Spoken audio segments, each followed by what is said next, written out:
अस्सलाम वालेकुम। आज की वीडियो में हम करेंगे एक्सरसाइज 3B या जी mathematics book 3D3 7th edition जो न्यू एडिशन आया उस एक्सरसाइज है ये, और इसका हम करेंगे जी क्वेश्चन नंबर 15 करेंगे, और क्वेश्चन नंबर 15 का part number A and B करेंगे। इसे जो पिछले क्वेश्चन है पहले सॉल्व करवा चुकी हूँ, उसका लिंक मैं डिस्क्रिप्शन में दे दूँगी, आप वहाँ से देख लीजिएगा। और अगर अभी तक आपने मेरा चैनल सब्सक्राइब नहीं किया तो उसको सब्सक्राइब कर दीजिए और बेल आइकन को लास्ट में प्रेस कर दीजिएगा ताकि आपको न्यू आने वाली वीडियोज़ के बारे में पता चल सके। तो स्टार्ट करते हैं। यहाँ पे हमारे पास है क्वेश्चन नंबर 15 है कि find the integer value of x which satisfy each of the following inequalities. वो कह रहे हैं कि हमें इंटीजर वैल्यू बताएं एक्स की जो सेटिस्फाई करें ये जो दोनों इनइक्वालिटीज़ हैं इनको, ठीक है। यानी कि यहाँ पर इस पार्ट को भी सेटिस्फाई करे और इस पार्ट को भी सेटिस्फाई करे, वो वाले हमने इंटीजर्स को फाइंड आउट करना है, ठीक है। तो सोल्यूशन स्टार्ट करते हैं, बिल्कुल वैसे ही करेंगे जैसे हम पहले करते रहे हैं, कोई मुश्किल क्वेश्चंस नहीं है ये। तो मैं यहाँ पर लिख लेती हूँ सोल्यूशन।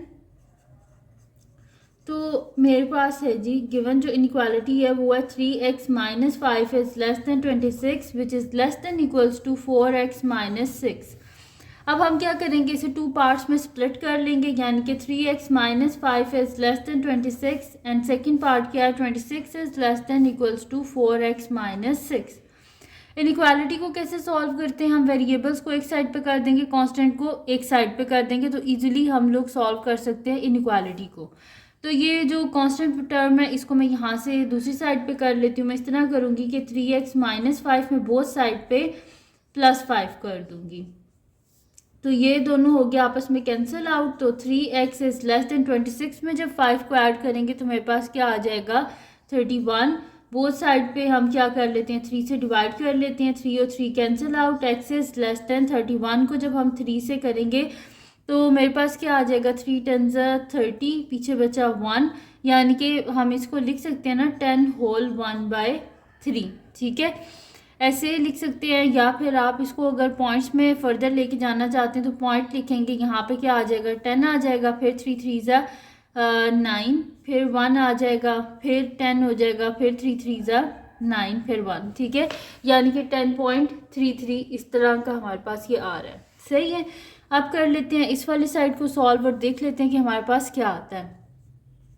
तो यहाँ पे भी वही काम करेंगे कि कांस्टेंट टर्म्स को अलहदा, तो मैं यहाँ पे कर दूंगी 26 + 6 is less than equals to 4x minus 6 + 6। ये दोनों कैंसिल आउट। तो 26 में जब हम 6 को ऐड करेंगे तो मेरे पास यहाँ पर क्या आ जाएगा कि मेरे पास आ जाएगा 32 is less than equals to 4x। Both side पे 4 से डिवाइड करेंगे हम, 4 और 4 कैंसिल आउट, और 4 8 से हमारे पास क्या होता है 32, यानी कि 8 is less than equals to x। या फिर हम इसको इस तरह लिख सकते हैं कि x is greater than equals to 8, यानी कि x की वैल्यू क्या होनी चाहिए 8 या 8 से बड़ी, और x की वैल्यू क्या होनी चाहिए 10 1/3 यानी कि 10.3 से छोटी, ठीक है। अब हम क्या कर लेते हैं रिप्रेजेंट कर लेते हैं जो गिवन हमारे पास आंसर्स आए हैं इनको नंबर लाइन पर, वहाँ से हम देख लेते हैं कि हमारे पास जो कॉमन इन दोनों में रीजन आता है उसमें कौन सी वैल्यूज़ आ रही हैं, जो कि वही हमारे पास फिर इंटीजर वैल्यूज़ होंगी, ठीक है। तो मैं यहाँ पे लिख देती हूँ representing x less than 10 whole 1/3 and x is greater than equals to 8 on a number line. इसको हम क्या करेंगे नंबर लाइन पे रिप्रेजेंट करेंगे। तो मैं नेक्स्ट शीट ले लेती हूँ, उस पर हम नंबर लाइन बना लेते हैं और उस पर इनको रिप्रेजेंट कर देते हैं। तो ये आ गई जी मेरे पास शीट, इस पर हम नंबर लाइन बना लेते हैं। तो ये मैं नंबर लाइन ड्रॉ कर ली। यहाँ पे मेरे पास क्या है 7 8 9 10 11 12 13 14, ठीक है, ये हो गया मेरे पास। अब क्या है x is less than 10 whole 1/3, यानी कि जब मैंने पॉइंट्स में किया था तो क्या था 10.3। तो 10.3 कहाँ पे होगा 10 से थोड़ा सा आगे, ये मिडल है ना, यानी कि ये 10.5 है हमारे पास, तो इसे थोड़ा सा पीछे, यानी कि यहाँ पर मेरे पास आ जाएगा 10.3 लिखने या फिर लिखने 10 होल 1/3, ठीक है। और यहाँ पे नीचे इक्वल का साइन नहीं है तो ये ऐसे खाली रहेगा, ठीक है। तो x is less than 10 whole 1/3, तो जब लेस होता है तो एरो किस साइड पे जाता है लेफ्ट साइड पे, यानी कि छोटी वैल्यूज़ की तरफ।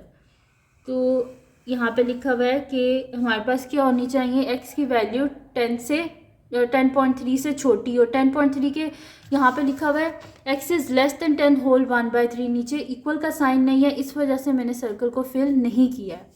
फिर है x is greater than and equal to, अब देखिए यहाँ पे इक्वल का साइन है तो यहाँ पे सर्कल को फिल करना हमें लाजमी पड़ेगा। तो x is greater than and equals to 8, यानी कि 8 और 8 से बड़ी वैल्यू, ये 8 और 8 से बड़ी वैल्यूज़, यानी कि बड़ी वैल्यूज़ फिर किस साइड पे आती हैं हमारे पास, राइट साइड पे। तो ये जो रीजन है ना, ये वाला, ये सेटिस्फाई करता है इन दोनों को, ठीक है। तो मैं यहाँ पे लिख दूँगी कि द सोल्यूशन सेटिस्फाइंग, या इस तरह लिख देते हैं कि the overlapping shaded region, the overlapping shaded region,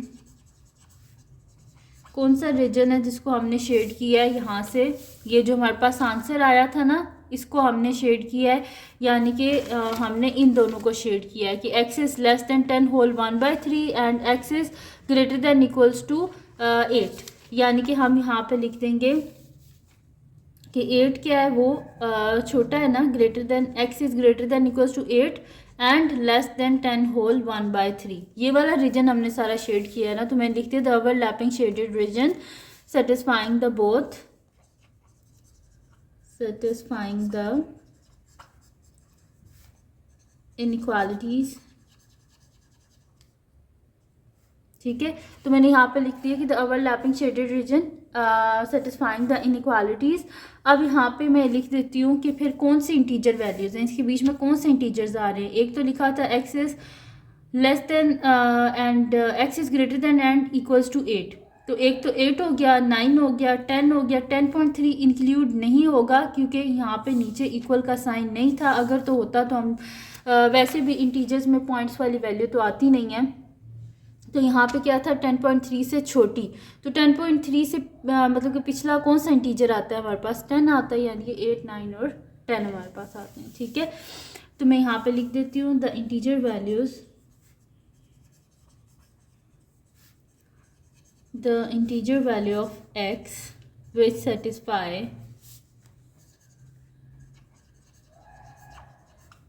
satisfy both inequalities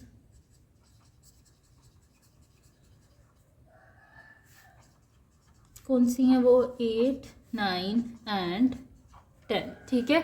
तो इन्हीं को हमने फाइंड आउट करना था और ये हमने फाइंड आउट कर लिया। तो यहाँ पे ए पार्ट तो हमारे पास हो गया है, लेकिन अब हमने करना है इसका नेक्स्ट पार्ट जो कि हमारे पास है, इसका बी पार्ट। तो मैं नेक्स्ट शीट ले लेती हूँ और उस पर मैं आपको करवा देती हूँ इसका बी पार्ट।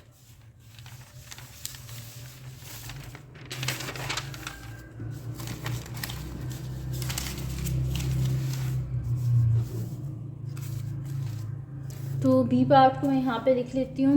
बी पार्ट है मेरे पास कि 3x + 2 is less then 19 and 19 is less then 5x - 4। तो इसका हम सॉल्यूशन स्टार्ट करते हैं, ठीक है।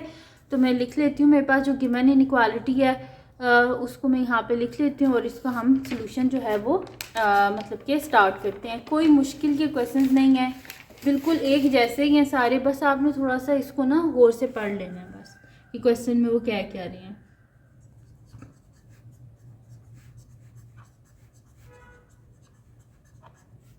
ठीक है जी, तो इसको सॉल्व कर लेते हैं। अब मैं इसे स्प्लिट कर लूँगी 2 पार्ट्स में।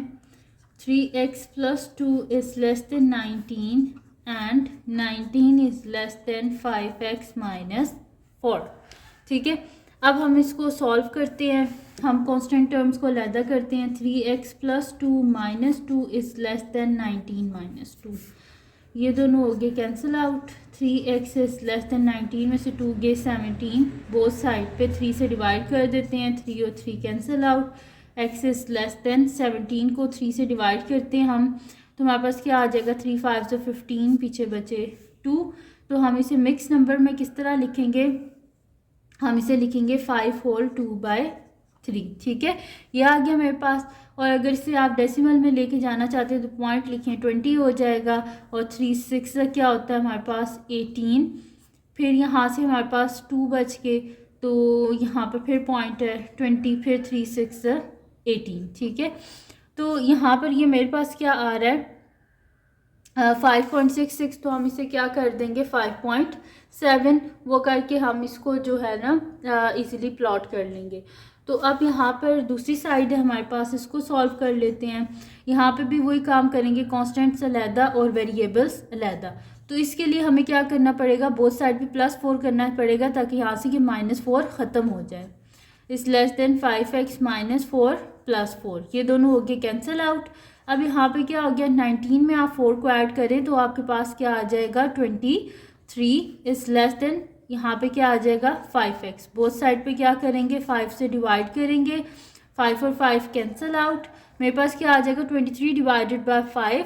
तो यहाँ पे हम कर लेते हैं 23 को 5 से डिवाइड, तो हमारे पास क्या होते हैं 5 4 20, पीछे बचे यहाँ पे मेरे पास 3 पॉइंट लिखेंगे 30, 5 6 30, ठीक है।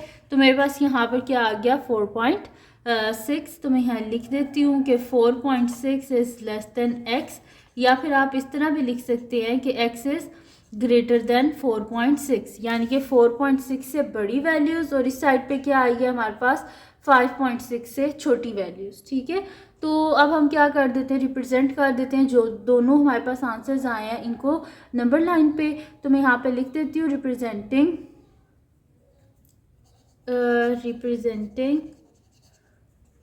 यहाँ पे जो मेरे पास है x is less than 5 whole 2/3 and x is greater than, यहाँ पे मेरे पास मिक्स नंबर में क्या आई थी 4.6 लिखते हैं, या फिर मिक्स नंबर में यहाँ पे मेरे पास आया था x is greater than 4 whole 3/5, ठीक है। तो यहाँ पर हम इसको बेशक आप मिक्स नंबर में लिखते हैं, पॉइंट्स में मैंने ये वाला मिक्स में लिखा था, मैंने इस वजह से ये भी लिख दिया। वैसे अगर आप डेसिमल में लिखना चाहते हैं बेशक वैसे लिख लें, जैसे लिख लें, बस सही हो तो जैसे मर्जी लिख लें, मिक्स नंबर में लिख लें, डेसिमल में लिख लें, कोई मसला नहीं होता। अच्छा, अब हम रिप्रेजेंट करेंगे इसको नंबर लाइन पे। तो मैं यहाँ पे लिख लेती हूँ, नंबर लाइन जो है इसको बना लेते हैं यहाँ पर। तो नंबर लाइन अब मैं यहाँ पे लिख लेती हूँ, मैं इसको लिख लेती हूँ 1 2 3 4 5 6 7 8। तो मेरे पास क्या है यहाँ पर एक है 5.6, x इज़ लेस देन 5.6, तो ये 5 है, इसके मिडल में 5.5, तो यहाँ पे जाके कहीं थोड़ा सा आगे आएगा 5.6, यानी कि 5 होल 2/3। अब क्या करना है हमने, यहाँ पर x इज़ लेस देन है मेरे पास 5 होल, तो लेस कहाँ पे होता है लेफ़्ट साइड पे, और नीचे इक्वल का साइन नहीं है, इस वजह से सर्कल फिल नहीं होगा। तो x is less than 5 whole 2/3, तो एरो जो है वो इस साइड पे, ठीक है।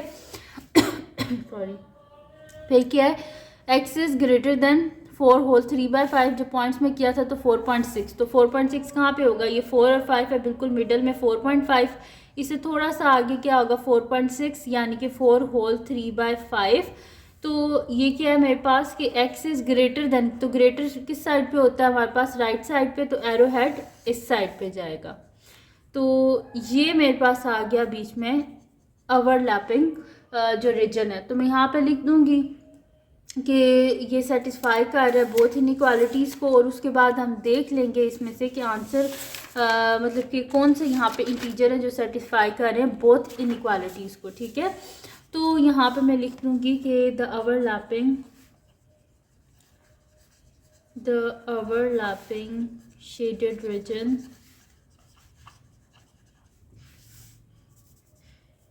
हमारे पास क्या है कि x is 4 whole 3/5 is less than x and x is less than 5 whole 2/3, satisfying the inequalities, ठीक है। और इनने कहा था कि आप इंटीजर वैल्यू, कोई इंटीजर बताएं जो कि दोनों को सेटिस्फाई कर रहा हो। तो यहाँ पे मैं लिख देती हूँ the integer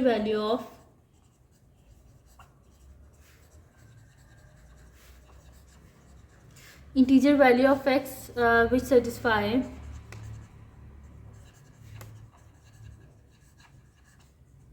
which satisfy both inequalities